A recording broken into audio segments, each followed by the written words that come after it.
Todos probablemente hemos usado ChatGPT en algún punto de nuestras vidas, pero ¿alguna vez te has preguntado qué sucede realmente detrás de la pantalla? ¿Cómo funciona realmente ChatGPT? Imagina que cada palabra que conoces es un punto en un espacio gigante. A esto le llamaremos Word Embeddings. Los Word Embeddings son básicamente una manera de representar palabras como vectores de números. Entonces imaginemos que cada palabra es un punto en el espacio vectorial, un punto en un espacio de muchas dimensiones, y cada una de esas dimensiones representa algo de esa palabra, como puede ser el género, el idioma, si es un verbo, un artículo y así sucesivamente. Eso, al estar representado en forma de vectores de números, hace que las máquinas puedan hacer operaciones numéricas como sumas, restas y cálculos de distancia. Y eso se traduce en que las máquinas puedan entender estas relaciones de una mejor manera. Recordemos, cada punto representa una palabra, y las palabras con significados similares van a estar más cerca entre sí. Por ejemplo, gato y perro están más cerca, mientras que gato y automóvil están más lejos. Aquí es donde se puede comenzar a hacer ecuaciones matemáticas y es justamente donde sale una de las representaciones gráficas más famosas. Rey menos hombre más mujer es igual a reina, que describe bastante bien lo que se puede hacer con los Word Embeddings, que a su vez tienen un papel muy importante en procesamiento del lenguaje natural y en modelos de lenguaje como ChatGPT. Entonces, Word Embeddings pasamos de palabras a puntos en el espacio vectorial. Y ahora que ya entendemos qué son, veamos cómo se generan. Los modelos de Word Embeddings tienen que ser entrenados con grandes cantidades de texto. Entonces, con esto, por ejemplo, se puede aprender a predecir una palabra en una oración en base a las palabras que la rodean. A medida que se van recorriendo los bloques en el entrenamiento, se empieza a ver que hay ciertas palabras que suelen aparecer en los mismos contextos. Por ejemplo, las palabras gato y perro aparecen en contextos similares, entonces se deduce que podrían tener significados similares y por eso se le asigna vectores similares. Entonces podemos decir que los embeddings capturan la semántica de las palabras y si las palabras tienen significados similares, también van a tener embeddings similares.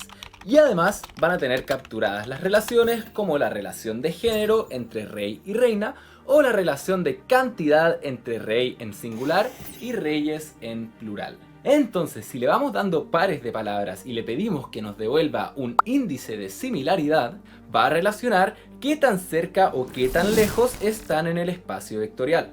Por ejemplo, si le damos palabras como rey o reina, nos va a devolver vectores o palabras similares como príncipe, princesa o monarquía. Entonces ya hablamos de los embeddings, ahora hablemos de otro concepto fundamental que son los transformers. Los transformers básicamente cambian una secuencia de entrada a una secuencia de salida. Los transformers revolucionaron el juego desde que se publicó el paper de Google Attention is all you need el año 2017. A partir de ahí Google lo empezó a usar en su buscador y hoy en día básicamente se usa en todos los grandes modelos de lenguaje. Y esta arquitectura fue revolucionaria porque antes se venía trabajando con redes neuronales recurrentes y estas trabajaban procesando las palabras de una frase de manera secuencial. Y el problema con esto es que se pierde la relación entre las palabras que están más lejos.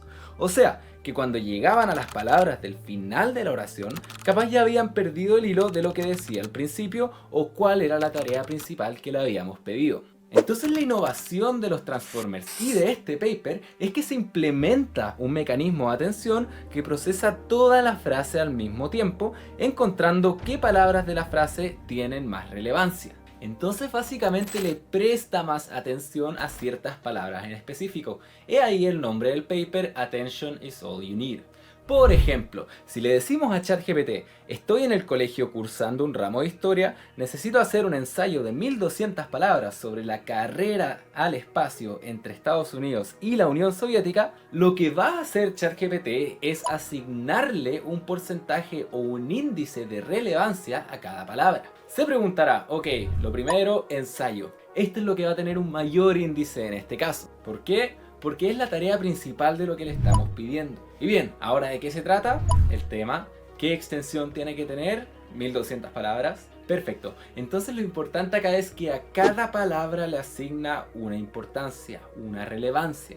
Por eso es importante entregarle a ChatGPT un buen contexto, porque aunque lo inundemos de información, siempre va a tomar lo más relevante como lo más importante, y después va a tomar el resto con un porcentaje menor de relevancia. También una de las grandes innovaciones que tienen los Transformers y que se diferencian con lo que se venía haciendo antes, es que la arquitectura tiene un codificador y un decodificador. El codificador es el que toma la frase de entrada, es decir, el que recibe el prompt que le estamos dando. Entonces tiene que, entre comillas, entenderla. Luego de un par de ecuaciones vectoriales y matemáticas, hay que decodificarla, es decir, transformar el resultado a texto que podamos entender. Entonces el decodificador es el encargado de la salida. Así que ya entendiendo lo que son los Word Embeddings y lo que son los Transformers, entendamos qué es GPT.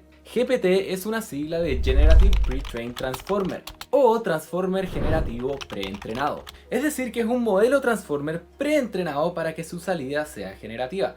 Y específicamente OpenAI, que es quien lo hizo, entrenó a ChatGPT con inmensas cantidades de texto de internet, siendo capaces de entregarnos los resultados como los que podemos ver hoy. El número GPT-3 o GPT-4 tiene que ver con la versión del modelo que estamos usando.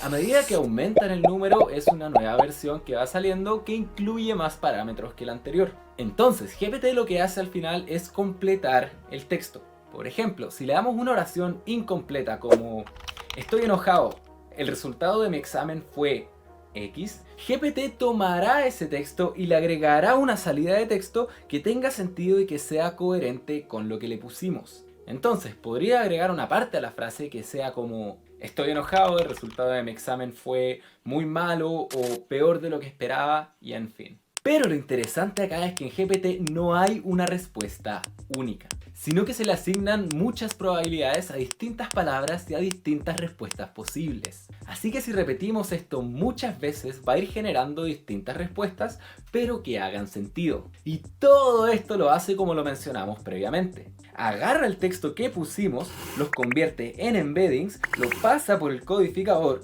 después el decodificador que genera los embeddings de salida, es decir, hace las ecuaciones vectoriales, y luego se hace la inversa, que es transformar esos embeddings en palabras, y esas palabras que vemos al final son la respuesta que nosotros vemos. Bueno, los Transformers en realidad tienen una arquitectura mucho más compleja que eso, pero por fines didácticos lo simplificamos un poco. Entonces, ¿qué es ChatGPT? ChatGPT es una versión del modelo GPT, pero lo que tiene hecho es un fine tuning, es decir, que fue entrenado específicamente con conversaciones. O sea que como base usa la tecnología de GPT, pero como segundo entrenamiento fue entrenado con conversaciones. Si les interesaría una segunda parte de cómo funciona ese entrenamiento, háganmelo saber en los comentarios. Pero en fin, todavía me sigue pareciendo increíble todo lo que se puede hacer con ChatGPT, y no tengo duda de que todo esto va solamente a seguir mejorando.